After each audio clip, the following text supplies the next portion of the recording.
રાજ્યના ખેડૂતો માટે રાહતના સમાચાર સામે આવ્યા છે। અરબી સમુદ્રમાં જે વરસાદી સિસ્ટમ એક્ટિવ થઈ છે તે હવે નબળી પડી ગઈ છે।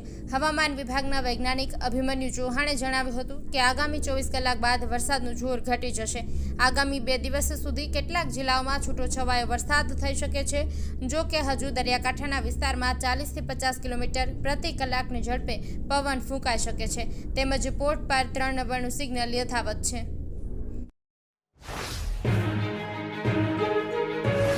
બિહાર વિધાનસભા ચૂંટણીની તારીખો નજીક આવી રહી છે, ત્યારે માત્ર બિહારમાં જ નહીં પરંતુ સુરતમાં પણ રાજકીય ગરમાવો જોવા મળી રહ્યો છે।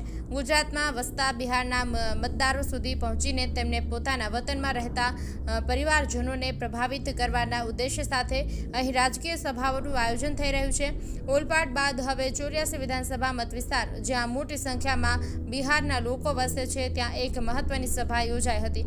આ સભામાં ભારતીય જનતા પાર્ટીના ગુજરાત પ્રદેશના પૂર્વ અધ્યક્ષ, કેન્દ્રીય મંત્રી અને બિહાર વિધાનસભાના ચૂંટણીના સહપ્રભારી CR પાટીલ વર્ચ્યુઅલી જોડાયા હતા।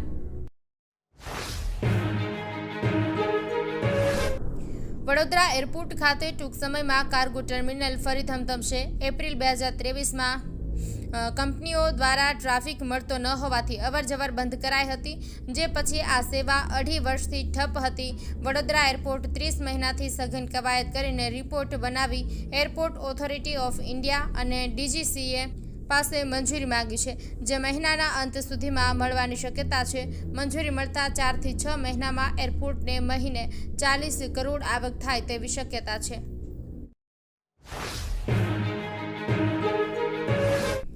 અમદાવાદમાં BRTS ટ્રેક પર એક ગમખ્વાર અકસ્માત સર્જાયો હતો, જેમાં બસની ટક્કરથી મોત થયું।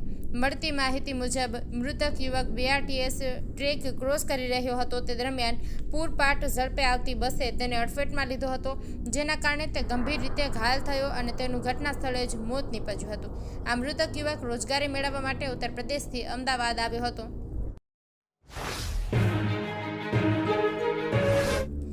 અમદાવાદ મુંબઈ વચ્ચે બુલેટ ટ્રેન પ્રોજેક્ટ હેઠળ સાબરમતી નદી પર બ્રિજ બનાવવાની કામગીરી કરવામાં આવી રહી છે।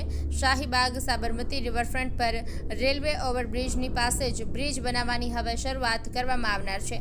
ત્યારે સાબરમતી રિવરફ્રન્ટ રૂટ પર ટ્રાફિક ડાયવર્ઝન કરીને 1 નવેમ્બરથી કામગીરી શરૂ કરવામાં આવનાર હતી। જો કે Sabarmati riverfront development corporation limited, જેના દ્વારા હજુ સુધી મંજૂરી આપવામાં આવી નથી। અમદાવાદમાં અલગ અલગ જગ્યાએથી વાહન ચોરી કરનાર 2 ચોર ઝડપાયા છે। ઝોન 7 HCB સ્ક્વોડે ચોરીના વાહન સાથે 2 આરોપીઓને ઝડપી લીધા છે।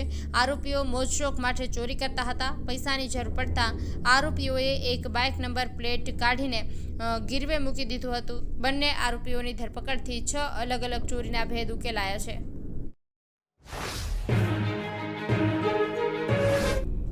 સુરતમાં જાહેર આરોગ્યને જોખમમાં મૂકતી એક ગંભીર ઘટનાનો વિડીયો સોશિયલ મીડિયા પર વાયરલ થયો છે।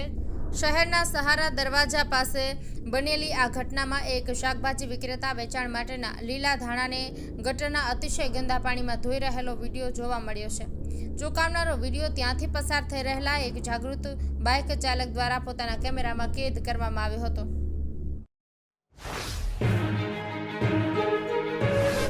સુરતના અડાજણ વિસ્તારમાં ડોક્ટરના બંધ બંગલામાં થયેલી ઘરફોડ ચોરી કોઈ સામાન્ય ઘટના નહોતી, પરંતુ એક હાઈટેક CCTV એલર્ટ અને આયોજનબદ્ધ ગુનાહિત પ્લાનિંગનું સંયોજન હતું। ચોરીનો પ્લાન 6 લોકોએ બનાવ્યો હતો, પરંતુ એલર્ટ મળતા જ પોલીસ અને સંબંધીઓ સમયસર પહોંચી ગયા હતા। ક્લાઇમેક્સમાં ચોર પોલીસની નજર સામે જ ધક્કો મારીને ભાગી છૂટ્યા। જો કે સુરત ક્રાઇમ બ્રાન્ચે આખરે આ 6-મેન ગેંગના 3 મુખ્ય આરોપીઓને ઝડપી પાડી ચોરીના આખા ષડયંત્રનો પર્દાફાશ કર્યો છે। રાજકોટ શહેરમાં થોડા દિવસો પહેલા થયેલા સામસામા ફાયરિંગના ગંભીર ગુનામાં સંડોવાયેલા વધુ એક રીઢા ગુનેગારને SOG પોલીસે ઝડપી પાડ્યો છે। આ આરોપીએ જ ફાયરિંગની ઘટનામાં વપરાયેલું હથિયાર પૂરું પાડ્યું હોવાનું તપાસમાં સામે આવ્યું હતું, જેને લઈને ચોક્કસ બાતમીના આધારે પોલીસે સંજય રાજસિંહ મહેન્દ્રસિંહ ઝાલા નામના શખ્સને હથિયાર સાથે ઝડપી પાડી કાયદેસરની કાર્યવાહી હાથ ધરી છે। આરોપીને સામે જુદા જુદા પોલીસ મથકમાં 8 જેટલા ગુનાઓ નોંધાઈ ચૂક્યા છે, તેમજ પાસા પણ ભોગવી ચૂક્યો હોવાનું સામે આવ્યું છે।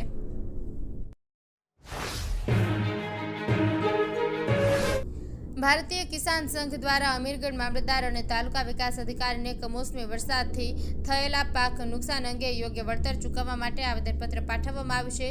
ખેડૂતોએ સરકાર સમક્ષ નુકસાન ભરપાઈ કરવા માટે સહાયની માંગ કરી છે.